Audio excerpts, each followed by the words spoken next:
মূল প্রশ্ন আসলে 17 নভেম্বরকে ঘিরে যে কি হতে পারে, কি পূর্বাভাস মনে হয়? কি হতে পারে এটা বলা খুবই কঠিন, কেননা রায়ও আমরা জানি না, আর আওয়ামী লীগের কর্মসূচি কি সেটাও আমরা জানি না। আর রায় কি আইন ধারণা করতে পারেন? মানে আমাদের দেশের হয় না যে রায় না, আমরা আমি বেশিরভাগ ধারণা সময় করতে আগেই আসলে ধারণা আমি করে ফেলি। আসলে ধারণা করতে পারি না, এই জন্য যে আওয়ামী লীগের সাংগঠনিক শক্তি সম্পর্কে আসলে এখন আর বাংলাদেশের মানুষের কোনো শ্রদ্ধা নাই, কোনো শ্রদ্ধা অবশিষ্ট নাই। আঞ্চলিক ভাবে আওয়ামী লীগের কিছু পাওয়ার হাউস আছে যেখানে হয়তো আওয়ামী লীগের লোকজন বেশ হইচই করে, কিন্তু সারা বাংলাদেশে আওয়ামী লীগের যে শক্তি, সেই শক্তি নিয়ে মানুষের অনাস্থা আছে। আর দ্বিতীয় হচ্ছে আওয়ামী লীগ সেই কোনো একটা কর্মসূচি বলা বা সেটাও করে না, আর বলাটাও কিন্তু অবৈধ, কেননা বাংলাদেশে তো তারা নিষিদ্ধ ঘোষিত বা স্থগিত একটি রাজনৈতিক দল, তাদের তো কোনো রাজনৈতিক ঘোষণা কিংবা দেয়া না দেওয়ার কথা না। আর রায় কি হবে এটা তো আমরা একটা আন্দাজ করতে পারি, কেননা আহ ডেফিনেটলি রায় তার জন্য খুব একটা ইতিবাচক রায় হবে না।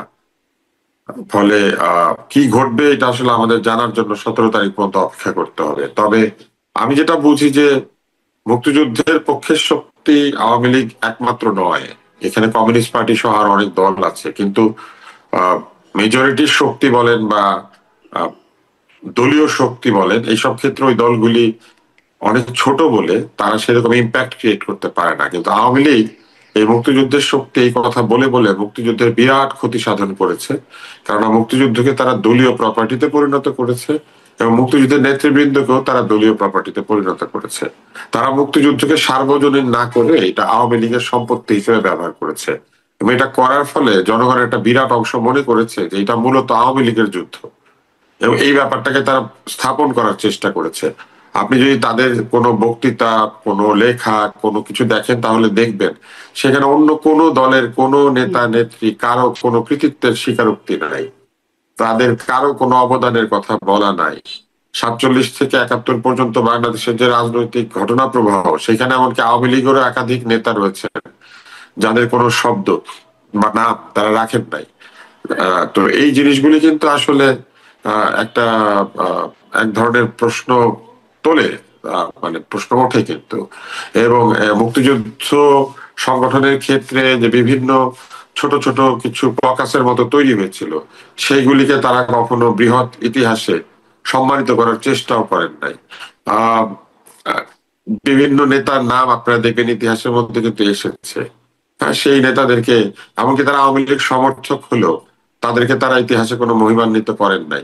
সবকিছুকে একটি পরিবারের সম্পত্তি বানিয়ে ফেলেছেন, এবং যা কিছু ঘটেছে জানে একটি পরিবার থেকেই ঘটেছে, এবং বাকি যারা ছিল তারা সেই পরিবারের বন্ধু, এরকম একটা ব্যাপার। মানে আমি এবং আমরা আমরা আমরা মিলে এটা করেছি, আমি আর আমার বন্ধুরা। এই যে কাণ্ডটা করতে গিয়ে তারা এখন যেটা করেছেন সেটা হলো আমাদের মধ্যে এক ধরনের ধারণা জন্মেছে যে ওনারাই মনে হয় মুক্তিযুদ্ধকে প্রোটেক্ট করেন। আসলে ওনারা মুক্তিযুদ্ধকে প্রোটেক্ট করেন না, মুক্তিযুদ্ধকে প্রোটেকশনের নাম দিয়ে তারা মুক্তিযুদ্ধকে খাঁচাবন্দি করে শেষ পর্যন্ত যখন পালিয়ে গিয়েছেন তখন মুক্তিযুদ্ধকে ক্ষতিগ্রস্ত করেছে। জি। আর ওই যে আপনি বলছিলেন যে রায় কি হবে সেটা নিয়ে আন্দাজ করতে পারেন, সেটা ইতিবাচক হবে না, রায়ের পর পরিস্থিতি কেমন হবে সেটি কি আন্দাজ করতে পারেন? রায় আসলে আন্দাজ করা যায় না, রায় আমরা কি করে আন্দাজ করবো, কেননা রায় তো আসলে বিচারকদের বিষয়, এবং রায় আন্দাজ করাটা সঠিকও না, এটা সঠিক প্রক্রিয়া না। আগে থেকে রায় বলা কিংবা আগে থেকে রায় নিয়ে চিন্তা ভাবনা করা, তবে নিশ্চয়ই কঠোর দণ্ড হবে, এটা তো ভাবার কোনো কারণ নাই যে এই এই আদালত, যে আদালত বিচার করছে তার প্রতি কোনো কারণে সফট হবে, এটা তো ভাবার কথা না। এবং এই এইটি তো, এই যে বিচারটা যে হচ্ছে এত দ্রুত সময় বিচার করে রায় দিয়ে দেওয়া হচ্ছে, এটাও তো একটা চাপ ছিল তো এই আদালতের উপরে যে আহ, প্রতীকী বিচার বা কিছু কিছু মানুষের বিচার সম্পন্ন করতে হবে। তো মামলা তো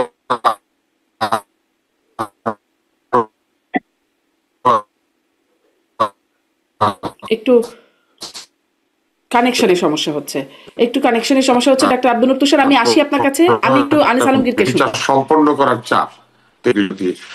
যারা যারা আহত নিহত হয়েছেন তারাও তো বলছেন, তাই না? তো রায় তো খুব মানে প্রীতিকর হওয়ার কথা না। জি, ধন্যবাদ ডাক্তার আব্দুল তুষার। একটু কানেকশনেও সমস্যা হচ্ছিল, যদিও সেটা এখন চলে গেছে। আনিস আলমগীর, আপনার কাছ থেকেও শুনি যে আপনি কি মানে আপনি কি মনে করতে পারেন রায়ের বিষয়ে কোনো আন্দাজ করতে পারেন কিনা? সেটি করা ঠিক না যদিও বলছেন ডাক্তার আব্দুল তুষার, কিন্তু আমরা আসলে দেশের মানুষের মধ্যে এটা একটা বড় আলোচনা, কি হতে পারে রায়, আর রায়ের পরে পরিস্থিতি কি হতে পারে। তাই কি হতে পারে সেটা অবশ্যই আন্দাজ করা যায়, কারণ এদের জন্য বিশেষ বিশেষজ্ঞ হওয়ার তো দরকার নেই। আমাদের ক্ষমতাসীন সরকার যারা থাকে তাদের পক্ষে রায় লেখা হয়।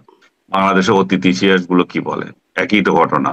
এবং এই রায় কি হবে সেটা বিচারক এবং তার আইনজীবী, শেখ হাসিনার আইনজীবীর আলাপের মধ্যেও দিয়ে ফুটে উঠেছে। এবং শেখ হাসিনা নিজেই এই যে কয়দিন ধরে আপনি যে সমস্ত ইন্টারভিউ দেখছেন সেখানেও একই আশঙ্কা করছেন। আমি আজকে ওনার ভয়েসে শুনলাম, কার সাথে কথা বলছে জানি না, যে বলছে যে যে উকিলটাকে দেওয়া হয়েছে আমার তরফ থেকে সে শুরুতে ভালো ভালো কথা বলেছিল, আমি আমি শুনতে ভালো লাগছিল আমার। পরবর্তীতে আমি দেখলাম যে আদালতে বিচারকের সঙ্গে উনি যে কথা বলছেন সেখানে বলছেন যে রায় তো কি হবে আমরা জানি, বা এটাতে সাজানো একটা মানে ঘটনা ঘটবে, সে ধরনের একটা ইঙ্গিত শেখ হাসিনা দিয়েছেন। তো সেক্ষেত্রে শেখ হাসিনা নিজেই আশঙ্কা করছেন যে কঠোর ধরনের এক ধরনের সাজা হবে, এবং সেটা সাজানো বলে আহ উনি উনি উনি মনে করেন। আমি রায় বিশেষজ্ঞ নয়, সাজানো কিনা এটা বলতে পারি না, কিন্তু এটুকু আপনাকে বললাম যে বাংলাদেশে ক্ষমতাসীন যারা থাকে তাদের ইশারা ইঙ্গিতে রায় লেখা হয়, এবং অতীত হয়েছে। ভবিষ্যতে আমরা চেয়েছিলাম যে এই এই অবস্থা থেকে একটা উত্তরণের জন্য, কিন্তু সেটা এখনো হয়নি। ভবিষ্যতে হবে কিনা আমি জানি না। আর রায়ের পরে কি হবে সেটা কঠিন ব্যাপার, কারণ এই মাত্র কয়দিন আগেই তারা একটা বড় ধরনের ডেমনস্ট্রেশন করলেন, যেটা আব্দুল তুষারও বলছিলেন যে আমাদের এখানে অ্যাট্রোসিটি বা মারামারি, কাটাকাটি, হত্যা বা এটি এটি কি বলে গাড়ি পোড়ানো, এগুলা দিয়ে আবার বিচার করা হয় সফল হলো কি না হলো। বাস্তবে তো এটা হওয়া উচিত না।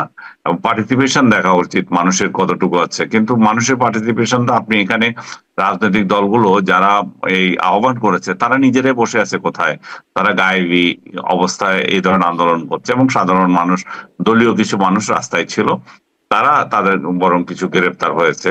তবে সাধারণ মানুষের পার্টিসিপেশন যদি বলেন, এটা মাস ধরনের ছিল না, এটা ছিল এক ধরনের ভীতিকর পরিস্থিতি তৈরির ফসল। আপনি এই যে কে আপনার গাড়ি ভাঙবে, আপনি কেন রাস্তায় নামবেন, বা আজকে গাড়ি নাই আমি কিভাবে অফিস যাব, এরকম পরিস্থিতিতে হয় নাই। এখন 16-17 আবার 2 দিন ডেকেছে, 17 তারিখ হয়তো বিশেষ কিছু ঘটবে বলে সবাই আশঙ্কা করছে। তো কি ধরনের ঘটতে পারে আমরা কেউ জানি না। তবে আওয়ামী লীগ যে ধরনের একটা রাজনৈতিক দল, তাদের যে শক্তিমত্তা আছে তারা সেটা তো প্রদর্শন করার চেষ্টা করবে। এবং অতীতের তাদের অতীত বিশ্লেষণ করলে আমরা দেখতে পাই যে তারা এই ধরনের ধ্বংসাত্মক কর্মসূচিতে কোনো অংশে পিছিয়ে থাকে না।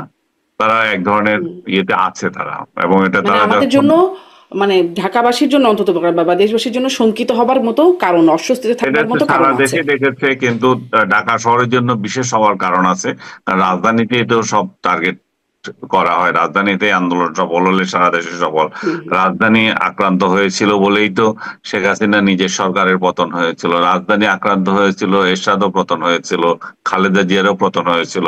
তো রাজধানীকে কেন্দ্র করে সবকিছু যখন ঘটে, রাজধানীর যদি গোলযোগ হয় সেটা রাজধানী কেন্দ্রিকই হবে, আমরা আশঙ্কা করতে পারি। জি, আনিস আলমগীর, ধন্যবাদ।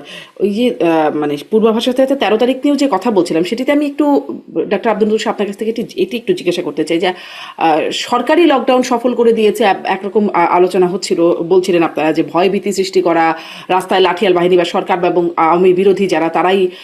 এখানে একটা ঘটনা দেখলাম যে মুস্তফা সরোয়ার ফারুকী, মাননীয় সংস্কৃতি উপদেষ্টা, তিনি 13 তারিখে হুমায়ুন আহমেদের জন্মদিন উপলক্ষে একটা বড় আয়োজন করতে চেয়েছিলেন। তিনি ফেসবুকে পোস্ট দিয়েছিলেন যে পূর্ণিমা হলে সেদিন খুব ভালো হতো, ভালোবাসার পূর্ণিমা হবে, এইরকম বক্তব্য দিয়ে। কিন্তু তারপরে আসলে প্রোগ্রামটা কি হলো, নাকি লকডাউন উপলক্ষে তিনি প্রোগ্রামটা বাদ দিয়ে দিলেন? না, 20 তারিখে পিছিয়ে দেওয়া হয়েছে। তবে ওই দিন তো এই অনুষ্ঠান করলে তাদের পক্ষের লোকেরা তো লাঠি সোটা হাতে রাস্তায় ছিল, তারা কি করে পূর্ণিমা দেখতে আসবে লাঠি হাতে, তাই না? এটা তো সম্ভব না।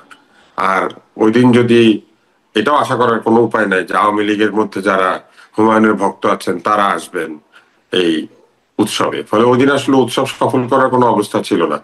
যারা ফারুকীর ভক্ত, যারা তারাও আসার উপায় ছিল না, কারণ তারা তখন আওয়ামী লীগ ঠেকাতে ব্যস্ত।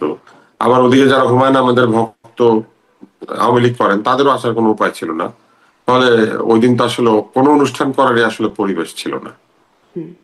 তার মানে এই জন্য এটা 20 তারিখে পিছিয়ে দেওয়া হচ্ছে বলে শুনতে পেয়েছি।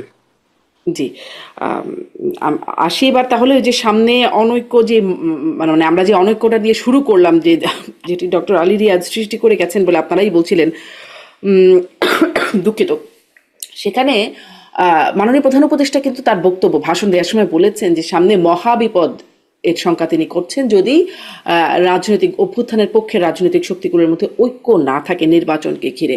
আনিস আলমগীর, নির্বাচনকে ঘিরে ঐক্য তো খুব একটা দেখছি বলে মনে হয় না। জামাত ইসলাম আঙ্গুল বাঁকা করার হুমকি দিয়েছে, জামাতের আমির তো বলেই রেখেছেন যে 26-এ কোনো নির্বাচন হবে না যদি না জুলাই সনদ ইস্যুতে গণভোট নির্বাচনের আগেই সেটি হতে হবে, তাছাড়া 26-এ কোনো নির্বাচনের সম্ভাবনা নাই। পরিস্থিতি বা তারা যে তাদের অবস্থান বদলে এসেছেন এমন কিছু আভাস পেয়েছেন কিনা? যদি অনৈক্য এরকম থেকে থাকে তাহলে আপনি আসলে কত নম্বর বিপদ সংকেত দেখেন সামনে? আমি বিপদ সংকেতের কথা বলবো না, কারণ অনৈক্য যে খুব বেশি দিন স্থায়ী হবে তাও না। কারণ এই জন্যই যে বিএনপি ইলেকশনের জন্য ডেসপারেট, তারা যে কোনো মূল্যে ইলেকশন করবে। এবং আজকেও দেখেন মির্জা ফখরুল তার স্টেটমেন্টে বলেছেন যে আপনার জামাতকে উদ্দেশ্য করে যদি আপনারা নির্বাচনে না আসেন তাহলে ওই দলটা ভেনিশ হয়ে যাবে বা তাদের ক্ষয়ক্ষতি হবে। তো তার মানে কি? তার মানে হচ্ছে যে তারা নির্বাচনে যাবে এবং অন্যদেরকেও আসতে বলছে। এখানে যে অনেককে যে কথাটা বলা হচ্ছে জুলাই সনদ বাস্তবায়নের ক্ষেত্রে আহ বিরোধী যারা বিএনপি বিরোধী যারা আছে তাদের এক ধরনের প্রচেষ্টা আছে যে বিএনপি কে সংস্কার বিরোধী হিসাবে একটা ট্যাগ দেওয়া। এই এই এই প্রচেষ্টা তারা আগাগোড়া করে যাচ্ছে। বিএনপি এখন সেটা কিভাবে সামাল দেবে সেটা হচ্ছে বিষয়, কারণ বিএনপি সংস্কারের বিরোধিতা করছে না, আবার যে পদ্ধতিতে এই গণভোটের ব্যবস্থা করা হচ্ছে সেটাতে তাদের আপত্তি থাকা স্বাভাবিক। কারণ 17ই আগস্ট যে সনদে তারা স্বাক্ষর করেছিল সেই সনদ তাদের নাই, এটা ভিন্ন ধরনের একটা সনদ আসছে। এবং যে উদ্ভট কিছু প্রশ্নমালা দিয়ে যে গণভোট করতে যাচ্ছে সেটাতে নিরক্ষর লোকেরা তো বোঝার কোনো সম্ভাবনা নাই, অক্ষর জ্ঞান সম্পন্ন লোকেরাও যেতে এটা বুঝবে না। তো তাহলে বিএনপির কি করা উচিত? হাঁ বলে দেওয়া? হাঁ তো তারা বলতে পারে না, কারণ এগুলো এখানে অনেকগুলো যেগুলো তারা দ্বিমত পোষণ করেছিল বা ভিন্ন মত দিয়েছিল এরকম 8-10টা ইস্যু রয়ে গেছে এবং মেজর ইস্যু রয়ে গেছে। তো সেখানে তারা হাঁ কিভাবে বলে? আবার না যদি বলে তাহলে তারা কিভাবে না বলবে? তারা হয়তো তখন এটা বলতে পারে যে আপনারা নাতে ভোট দেন এবং যেই 17ই আগস্ট অক্টোবর আমরা যেটা সাপোর্ট করেছিলাম সেই আলোকে আমরা যদি জিতে আসি আমরা এটা বাস্তবায়ন করব। তাহলে তাদের জন্য এটা ইজি হয়, অন্য লোকদের জন্য ইজি হয় যে হ্যাঁ না ক্ষেত্রে এই দ্বিধা দ্বন্দ্ব কেটে ওঠার ক্ষেত্রে। কিন্তু এই যে এমন এখন যে পরিস্থিতিতে আছে বিএনপি যে কোনো একটা ডিসিশন নেয় নাই, জামাত এখনো ডিসিশন নেয় নাই, সেক্ষেত্রে মানুষও বিভ্রান্তিতে আছে। তারা কি আসলে হাঁ ভোট দেবে না না ভোট দেবে?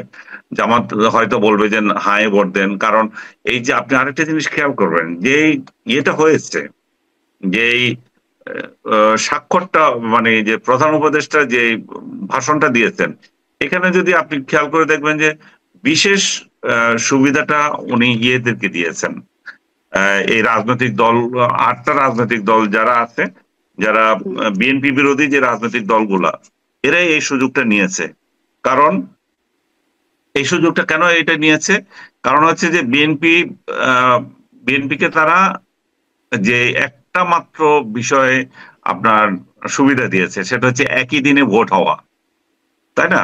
ওই একই দিনে ভোট হওয়া মানে ইয়ের দিন যেদিন ভোট হবে, সংসদ নির্বাচন হবে সেদিন ভোট হওয়াটা। কিন্তু বাকি যেগুলো ধরেন আপনি বাকি যেগুলো যদি হিসাব করেন তাহলে জামাতের যে ইয়েগুলা দাবিগুলা বিএনপি নোট ও ডিসেন্টকে উপেক্ষা করে যে পিআর পদ্ধতিতে উচ্চকক্ষ সনদে বর্ণিত উপায়ে তত্ত্বাবধায়ক সরকার গঠন এবং প্রধানমন্ত্রীর একচ্ছত্র ক্ষমতা খর্ব করে সাংবিধানিক প্রতিষ্ঠান মানে কমিটি যেগুলো ইলেকশন কমিশন সহ ন্যায়পাল গঠন সহ অন্যান্য যেগুলো করা হয়েছিল, যে এই প্রস্তাবগুলো গণভোটে দেওয়ার জন্য জামাতের মূল উদ্দেশ্য এখানে পূরণ হয়ে গেছে। এগুলো কিন্তু গণভোটে চলে এসছে এখন। তাহলে বিএনপি যেভাবে বলেছিল যে নোট অফ ডিসেন্ট দিয়ে, সেটা থাকছে না এখন। এগুলো যদি বাস্তবায়িত হয় তাহলে বিরোধী দলে যারা থাকবে তাদেরই কণ্ঠ এখন সোচ্চার হবে এবং তারা সেই তুলনায় আমি মনে করি যে 8 দল বিএনপির তুলনায় মানে এগিয়ে আছে এবং তাদের দাবিগুলো পূরণ হয়েছে। আর বিএনপি যদি না ভোটের পক্ষে প্রচার চালায় তাহলে আমি যেটা আগে বলছিলাম তাদেরকে সংস্কার বিরোধী হিসাবে ট্যাগ দিতে পারে। এখন বিএনপি আসলে কোন দিকে যাবে, কিভাবে এটার না ভোট এবং হা ভোটের এই বিষয়টা সমাধান করবে, আমি এখনো পর্যন্ত তাদের কাছ থেকে কোনো আভাস পাচ্ছি না। কিন্তু জি, এইটুকু আভাস আনিস পাচ্ছি যে আলমগীর তারা একটা আভাস নির্বাচনের কিন্তু, ব্যাপারে বদ্ধপরিকর, নির্বাচনে তারা যাবেই। জি স্পষ্ট, অনেক ধন্যবাদ আনিস আলমগীর। একটা আভাস কিন্তু পাওয়া যাচ্ছে যে আমি ডাক্তার আব্দুল তুষারকেও এই বিষয়টা জিজ্ঞাসা করতে চাই যে বিএনপি মহাসচিব মির্জা ফখরুল ইসলাম আলমগীর সম্প্রতি একটা আলোচনায় বলেছেন মানুষ গণভোট বোঝে না, জুলাই সনদ বোঝে না, মানুষ বোঝে নির্বাচন। আর জয়নাল আবদিন ফারুক, সাবেক চিফ হুইপ বিএনপির এবং বিএনপি চেয়ারপারসন উপদেষ্টা, তিনি কিন্তু গণভোটের নায়ের পক্ষে, না ভোট দেবার জন্য তিনি ইতিমধ্যেই বলেছেন। আসলে কি মনে হচ্ছে ডাক্তার আব্দুল দলগত তুষার? সিদ্ধান্ত তো আসতে হবে, উনি পার্সোনালি বলে তো হবে না। হ্যাঁ হ্যাঁ, সেটাই আর কি। এর আগে মানে এই ভাষণের আগে বিএনপির একটা না ক্যাম্পেইনও ছিল সামাজিক যোগাযোগ মাধ্যমে। সব মিলেই আমি আসলে জিজ্ঞাসা করতে চাই ডাক্তার আব্দুল তুষার, কি মনে হয় বিএনপি আসলে ঠিক কি করবে, কি প্রচারণা করতে পারে বলে মনে হয়, যে অবস্থান দেখা যাচ্ছে তার? বিএনপি প্রচারণার চেয়ে বড় বিষয় হচ্ছে যে 4টা প্রশ্নে একটা হ্যাঁ, এই জিনিসটা আসলে অবাস্তব একটি ব্যাপার। কেননা আপনার কাছে মনে হতে পারে যে প্রশ্ন 1, 2 আর 4 ঠিক, আমার কাছে মনে হতে পারে প্রশ্ন 1, 2 আর 3 ঠিক। তাহলে আমি কেন 3টাতে আলাদা আলাদা ভাবে হ্যাঁ না দিয়ে যেটা আমার পছন্দ না সেটা তো হ্যাঁ দিয়ে দিব? এটা কিন্তু আসলে কোনো সদুত্তর পাওয়া যায় নাই, এই প্রশ্নের কোনো সদুত্তর পাওয়া যায় নাই। দ্বিতীয় হচ্ছে 2 নম্বর যে ধারাটি রয়েছে সেখানে বলা আছে আরো 30টি বিষয়ে যেগুলিতে দলগুলি একমত হয়েছে। তার মানে ওই দ্বিতীয় প্রশ্নের মধ্যে আরো 30টা প্রশ্ন আছে। ওই 30টার ব্যাপারে যদি কারো কোনো আপত্তি থাকে, কোথাও কারো 15, কারো 16, কারো 11, সেই বা কেন ব্ল্যাঙ্কেট হ্যাঁ দিবে? তার মানে জনগণকে তার মতামত হ্যাঁ দেওয়া অথবা না দেওয়ার জন্য বাধ্য করা হচ্ছে। কারো যদি 2টা না মনে হয় তারপরও সে না দিতে চাইলে 4টাকে না দিতে হবে। আবার কারো যদি 2টা হ্যাঁ মনে হয় সে হ্যাঁ দিতে চাইলে 4টাকে হ্যাঁ দিতে হবে। অর্থাৎ মাঝখানে কোনো সুযোগ নাই এবং অনেক ভাবেও হওয়ার ভেতরে একটা সমস্যা আছে। আর বিএনপি তো তাদের 31 দফা সংস্কার প্রস্তাব করেছিল, যে 31 দফা সংস্কার প্রস্তাবের ভিত্তিতে বহু আলোচনা ঐকমত্য কমিশনে হয়েছে এবং সেইখানেও দলগুলি একমত হয়েছে। কেননা প্রচুর প্রস্তাব ওইখানেও ছিল যেগুলো অন্য দলও করেছে, অন্যরাও করেছে, কিছু সেগুলো জেনুইন সংস্কার প্রস্তাব। ফলে বিএনপি কিন্তু এটাও বলতে পারে যে আমরা আমাদের 31 দফা বাস্তবায়নের মধ্যে দিয়ে জুলাই সনদ বাস্তবায়ন করব, যেগুলি 31 দফায় নাই সেগুলো জুলাই সনদ থেকে নিব, বলতে পারে। কিন্তু কেননা বিএনপি অভিযোগ করেছে এর মধ্যে যে যে জুলাই সনদ ভোটে যাচ্ছে আর যে জুলাই সনদে তারা স্বাক্ষর করেছেন 2টা এক না। বিশেষ করে নোট অফ ডিসেন্টের যে বিষয়টি, এটাতে তাদের ঘোরতর আপত্তি আছে যে তুলে ফেলে দেওয়া হচ্ছে নোট অফ ডিসেন্ট। আর এই গণভোটের 4 নম্বর প্রশ্নে বলা আছে যে দলগুলি ওই 30টি এবং অন্যান্য 3টি প্রশ্ন বাদ দিলে আর যা বিষয় আছে সেগুলি ভোটারদের কাছে তাদের দলীয় প্রতিশ্রুতি অনুযায়ী বাস্তবায়ন করবে। তো তার মানে তো আপনি শুধুমাত্র বিজয়ী দলগুলিকে তাদের দলীয় প্রতিশ্রুতি পালন করার সুযোগ দিয়ে দিলেন, কিন্তু জুলাই সনদ প্রণয়নে কি শুধুমাত্র বিজয়ী দলগুলি অংশ নিয়েছিল নির্বাচনে? তা তো না। তাহলে অন্য দলগুলির মতামত আপনি অগ্রাহ্য করে দিলেন যে ভোটে জিতে আসলে বাকিগুলো করতে পারবে, আর ভোটে জিতে না আসলে পারবে না।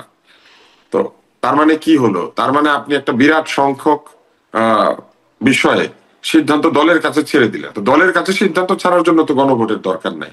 তাই বিএনপি প্রচুর কিছু মানে অনেক ধরনের যুক্তি দিতে পারে, কোন যুক্তিটা তারা দিবেন আমরা জানি না। এমনকি আমার কাছে মনে হয় যে বিএনপি এটাও হয়তো বলতে পারেন যে এই গণভোটে না ভোট দিলে তাদের কোনো অসুবিধা নাই। সরাসরি হয়তো না বললো না, কিন্তু বললো আপনারা মনের ইচ্ছা মতো না অথবা হ্যাঁ দেন, আমাদের এই গণভোটের সঙ্গে আমাদের সম্পর্ক নাই, আপনারা ভোটাররা মনের ইচ্ছা মতো হ্যাঁ না দেন।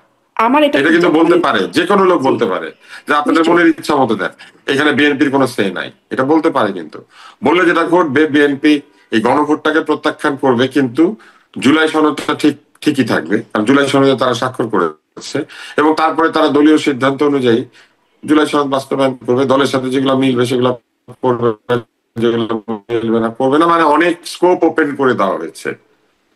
এবং এই ওপেন করে দেওয়ার বিষয়টা এই ঐকমত্য কমিশন এবং এই অন্তর্বর্তী সরকারই করেছেন, এইভাবে একটা গণভোট আয়োজন করে। জি, আমি আসলে এই একদম শেষ করে ফেলতে চাই প্রোগ্রামটা, কিন্তু এই বিষয়টা একটু জানতে চাই, এটা যে আপনাদের কি মনে হয় সামনে গণভোটে কি হ্যাঁ জিতবে না জিতবে, কত শতাংশ মানুষ ভোট দিতে পারে, আপনাদের একটা বিশ্লেষণ ধারণা, মানে এই অবস্থার প্রেক্ষিতে আপনাদের ধারণা সম্পর্কে জানতে চাই। ডাক্তার আব্দুল তুষার, আপনিও যদি এইটুকু বলেন খুব সংক্ষেপে এই প্রশ্নগুলো। এই এই গণভোটের সঙ্গে আমাদের সাধারণ মানুষের সম্পর্ক তো খুবই কম, কারণ সাধারণ মানুষ এই গণভোটের বিষয়গুলি বোঝে না। মানে এমনিতেই একটা সিঙ্গেল কোশ্চেনের গণভোট যখন হয়েছে এর আগে, তখন আমরা দেখেছি অতি অল্প সংখ্যক মানুষ এসেছে, কারণ মানুষ মনে করেছে কিছু লোক হ্যাঁ দিলেই হবে। অনেকটা জানাজার নামাজের মতো, সব লোক তো জানাজার নামাজ পড়তে যায় না। কমিউনিটির একটা অংশ যদি জানাজার নামাজ পড়ে তাহলে জানাজার নামাজটা হয়ে যায়। সেই রকম গণভোটের বেলা মানুষ মনে করে যে ঠিক আছে, মানুষ তো হ্যাঁ দিবেই, যারা হ্যাঁ পার্টি তারা মনে করবে যে হ্যাঁ তো দিবেই, তো আমার যাওয়ার দরকার কি, হ্যাঁ জিতে যাবে। আর যে না দিবে সে চিন্তা করবে আমি না দিই বা লাভ কি, এই জিনিসটা আমার পছন্দ না, এত কষ্ট করবো কেন, তারাও আসে না। তো যে কারণে আমরা দেখেছি যে এর আগে যে গণভোটগুলি হয়েছে, একমাত্র জিয়াউর রহমান সাহেবের সময় যে গণভোট, যেটা ওনার আহ শাসনকালীন সময় জনগণ সন্তুষ্ট কিনা এরকম একটা প্রশ্ন ছিল, ওইটা বাদে বাকি কোনো গণভোটে অফিসিয়ালিও কোনো বৃহৎ সংখ্যা দেখানো সম্ভব হয় নাই। ওই গণভোটটাতে একটা সংখ্যা ছিল যেটা আমার অবিশ্বাস্য ছিল, প্রায় 99%-এর কাছাকাছি, 97-98% সম্ভবত। আমি তখন অনেক ছোট। তো এছাড়া কাগজে কলমে ভোটের পার্সেন্টেজ যাই হোক না কেন, সাধারণত গণভোটে 20%, 18%, 25% লোক হয়, আর হয় না। তো তার মানে এই গণভোটটা এরকম হয়ে যাওয়ার সম্ভাবনা। কিন্তু একটা কথা আছে, যেহেতু গণভোট আর ভোট একসাথে হবে, তাতে করে বহু মানুষ একসাথেই ভোট দিতে পারছে, দিয়ে দিবে, তাতে করে ভোটের পার্সেন্টেজ আর গণভোটের পার্সেন্টেজ সমান হয়ে যেতে পারে, একটা সম্ভাবনা আছে, বা কাছাকাছি হতে পারে। আপনি ঢুকবেন শুধু গণভোটটা না দিয়ে বের হয়ে যাবেন, দিলেন না ভোটটা, অ্যাবস্টেইন করলেন, এটা তো হতে পারে। আর আমরা তো এখনো জানি না, এই সরকার তো বাধ্য করে, যদি এরকম করে যে আগে গণভোটে হ্যাঁ না দেওয়ার পরে আপনার ব্যালট ওপেন হবে, তাহলে জোর করে হ্যাঁ না ভোট দিতে বাধ্য করবে আর কি। তো জি। সেরকম হলে পরে আমার কাছে মনে হয় যে মানুষ বিরক্ত হবে এবং তাতে করে নায়ের দিকে পাল্লা ঝুঁকে পড়তে পারে। আর জি। কিছু কিছু দল তো অবশ্যই না ক্যাম্পেইন করবে। আওয়ামী লীগ লুকিয়ে আছে বা পালিয়ে আছে, কিন্তু আওয়ামী লীগের ভোটাররা কি আর ভোট দিতে যাবে না? কোনো কারণে যদি আওয়ামী লীগ গণভোটকে না দিতে বলে, তাহলে তো একটা বিরাট সংখ্যক ভোট নাতে পড়ার সম্ভাবনা আছে। আনিস আলমগীর, আপনার বিশ্লেষণ। এটা তো আওয়ামী লীগ যদি নাতে ভোট দেয়, আহ, তা আওয়ামী লীগ ভোট দিতে যাবে কিনা সেটা তো বড় কোশ্চেন, কারণ আওয়ামী লীগ ভোট বর্জন করার আহ্বান জানিয়ে দিয়েছে। তো আওয়ামী লীগের নাই ভোট দেওয়ার, বা যদি যায়ও এটা খুবই যে সিগনিফিকেন্ট হবে তা না। এখানে পুরোটাই নির্ভর করছে বিএনপির উপর। বিএনপি যদি না ভোটের পক্ষে সুদ তুলে, আপনি যেভাবে বলছিলেন, দু একজন নেতা ওইভাবে বলছিল, তাহলে এটা একটা ডিজাস্টার হবে। এটা কোনোভাবেই জেতার কোনো সম্ভাবনা নাই। কারণ ভোটের অঙ্কে অন্যদের এই ভোট নাই যে এটা কি জিতিয়ে আনতে পারবে, এটা হাঁ করতে পারবে। কারণ অতি নগণ্য বিএনপি, জামাত এবং আদার্সদের যে ভোট, জনগণ তো নিজে বুঝে না এটা, তো জনগণের তো এটা মাথা ব্যথাই নাই। তো জনগণকে বুঝাবে যে রাজনৈতিক দলগুলো, এই রাজনৈতিক দলগুলোর সিদ্ধান্তে কথায় তো তারা মোটিভেটেড হয়ে দিতে যাবে। তো বিএনপির কথায় যদি তারা মোটিভেটেড হয় না ভোট দেয়, তাহলে তো এখানে না ভোটেরই জেতার সম্ভাবনা আছে, হ্যাঁ ভোটের কোনোভাবেই জেতার সম্ভাবনা নাই। আর আব্দুল তুষার যেটা বলছিলেন, যে এটা তো এমনও হতে পারে যে তারা ছেড়ে দিল, আপনাদের ইচ্ছা আপনারা দেন, আপনাদের ইচ্ছায় ভোট দেন, এটাও কিন্তু একটা বার্তা যে বিএনপি না ভোটের পক্ষে। তো বিএনপি আসলে এটা কিভাবে ট্যাকেল করবে, এটা বিরাট চ্যালেঞ্জ কিন্তু। কারণ আগামী নির্বাচনটা এখন যেটা হতে যাচ্ছে, সেটা হচ্ছে বিএনপি কে সংস্কার বিরোধী হিসাবে ট্যাগ দেওয়ার এক ধরনের প্রচেষ্টা এই রাজনৈতিক দলগুলো থেকে করা হবে। আর বিএনপি যেটা চেষ্টা করছে সেটা হচ্ছে আওয়ামী লীগের অনুপস্থিতিতে তারাই মুক্তিযুদ্ধের শক্তি, এবং জামাত সহ অন্যান্য যেগুলো আছে, বিশেষ করে জামাত একটা স্বাধীনতা বিরোধী শক্তি, এবং গণহত্যায় তারা অংশ নিয়েছিল 71-এ। আর যেটা তারা ওই রাজনৈতিক দলগুলো সম্পর্কে যেটা বলতে পারে, তারা ইতিমধ্যে যেটা শুরু করেছে, এই যে ইসলামের নামে কিংবা এটা এটা কি বলবো, মানে মোরাল জাস্টিসের নামে যেটা শুরু করেছে, একে ধরো ওইখানে মারো, একে ধরো। আজকে আমি দেখছিলাম যে কোন একটা জায়গায় একজন সঙ্গীত শিল্পী না কাকে জানি পিটাচ্ছিল, বা এরকম যে সমস্ত উদ্ভট উদ্ভট জিনিস নিয়ে আসতেছে এক একটা, নারীরা কয় ঘন্টা কাজ করবে কি করবে না, এবং এই সমস্ত তালেবানি দৃষ্টিভঙ্গি, আমি বলবো এখানে তালেবানি দৃষ্টিভঙ্গি বললে আমার মনে হয় এখানে সহজ হয়, কারণ তালেবানদের সাথে যেগুলো মিল আছে ওই জিনিসগুলোই এখন একটার পর একটা উঠে আসতেছে। এবং এইটা উঠে আসতেছে বলে তাহলে এই শক্তি যদি আসলে ক্ষমতায় আসে তাহলে রাষ্ট্রের কি হবে, সেটাও বিএনপির তরফ থেকে উদ্বেগ ভালো করে প্রকাশ করা যায়। বিএনপি তখন এটাকে হাইলাইট করবে, এরা একটা রাজাকার এবং এরা সমাজে বিশৃঙ্খলা সৃষ্টির জন্য পশ্চাৎপদতায় অংশ নিচ্ছে। বিএনপির এইটা হচ্ছে ক্যাম্পেইন থাকবে, আর তাদেরকে ঘায়েল করবে তারা জুলাই চেতনা বাস্তবায়ন করতে চায় না। এখন জুলাই চেতনা এখন এত ১.৫ বছরে এসে আসলে কোন পর্যায়ে আছে, মানুষের হৃদয়ে আছে কি, নাকি মানুষ বীতশ্রদ্ধ হয়ে গেছে জুলাই নিয়ে, কারণ জুলাইয়ের সঙ্গে যারা জড়িত ছিল তাদের কর্মকাণ্ড তো খুব সুখকর বলে মানুষ নিতে পারছে না। এমন কোন ইনস্টেন্স তারা দেখাই নাই যে জুলাই যোদ্ধাদেরকে মানুষ শ্রদ্ধা করবে, কিংবা এই জুলাইয়ের চেতনা নিয়ে যে সরকার চলতেছে এই সরকারের এমন কোনো কাজ তারা দেখে নেই যে এই সরকারকে মাথা তুলে নেওয়ার জন্য তারা এরকম আরেকটা সরকার চাইবে জুলাই চেতনায় সমৃদ্ধ। সবগুলো মানে ক্রিটিক্যাল হয়ে আছে। তা আমার নিজের ব্যক্তিগতভাবে যেটা আমি আবারও বলতে চাই সেটা হচ্ছে বিএনপি যদি নায়ের পক্ষে যায় এই ভোট কোনোভাবেই জেতার সম্ভাবনা নাই। বিএনপি জি এই ভোটকে হাঁ করতে হলে বিএনপি কে জোরে সোরে হাঁয়ের পক্ষে ক্যাম্পেইন করতে হবে। জি আদারওয়াইজ আনিস আলমগীর, বিএনপি ধন্যবাদ। যদি দেখা নাও যাক বলে আসলে। হুম। নাও বিএনপি যদি নাও বলে এবং চুপ করে থাকে কোনোভাবে এই ভোটে হাঁ জিতবে না।